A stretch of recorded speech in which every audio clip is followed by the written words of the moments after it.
I have never hated anyone in my life. But there is one man whose failure I have been quietly waiting for 20 years. That's not something you say out loud. Not at this age. Not when you've built something real. When you have people who depend on you. When you've learned to speak the right language in the right rooms. You learn to carry it quietly. And quietly is the key word. Because the envy that destroys people, the loud kind, the obvious kind, that one is easy to spot and easier to judge. The dangerous kind doesn't look like envy at all. It looks like standards. It looks like discernment. It looks like a man who simply knows the difference between what's good and what isn't. Nobody tells you that envy doesn't feel like envy.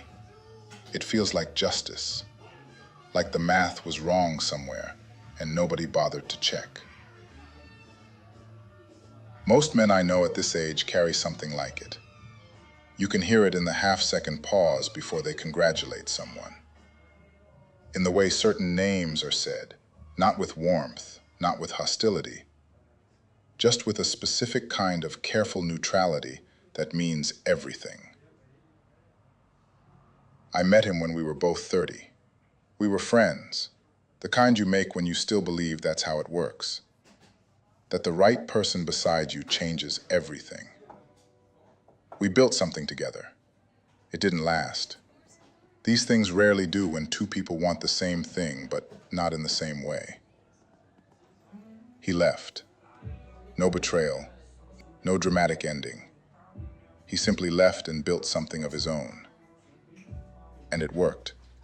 Quietly at first, then visibly, then undeniably. I kept going too, built my own thing. Have what I'm supposed to have at this point. A life that looks exactly right from the outside. And for a long time, I told myself that was enough.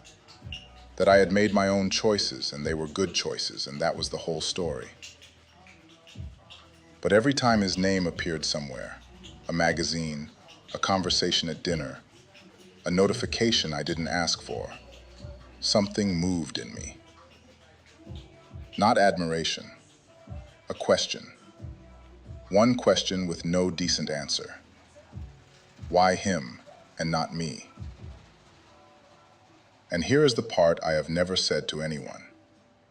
Once, someone asked me for a professional opinion about him, a serious assessment. I gave one. Every word was true, but I chose which truths to say.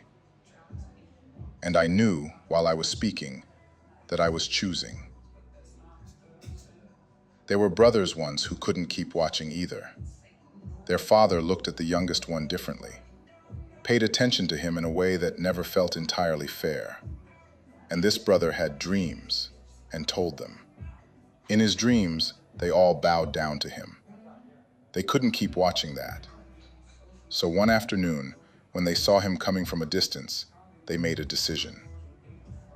Not violent exactly, practical.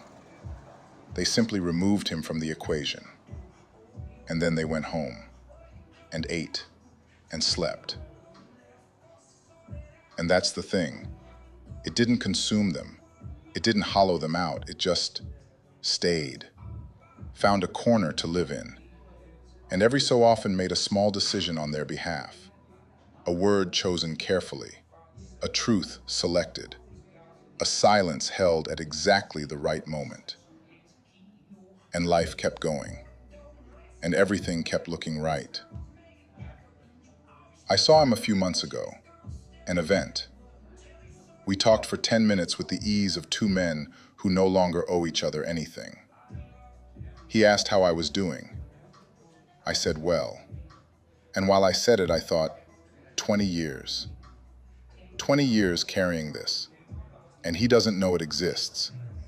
And I'm still not entirely sure what it is. The commandment doesn't tell you not to feel it. It tells you to look at it, to know what you're doing when you do it, to see clearly what it's costing, not him, you. Because he never knew, which means every careful word, every chosen silence, every truth I selected, none of it touched him. 20 years, and the only thing envy ever gave me was a very detailed map of everything I was afraid I wasn't. That's all it was. That's all it ever was.